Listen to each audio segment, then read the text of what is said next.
stations in the area on WBAP.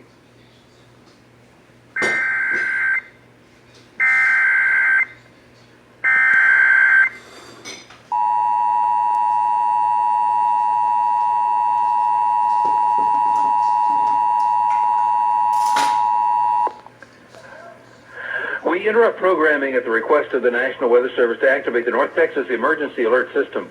The National Weather Service has issued a severe thunderstorm warning for Somervell County, for northeastern Hamilton County, southeastern Erath County, and for Bosque County until 8 o'clock.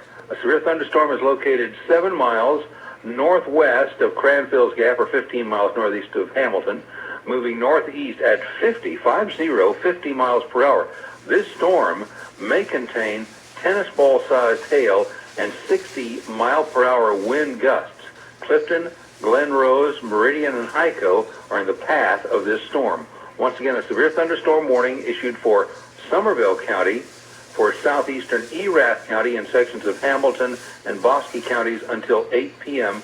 A severe thunderstorm located 15 miles northeast of Hamilton, moving northeast at 50 miles per hour. All North Texas stations affected by this alert are requested to relay the preceding message.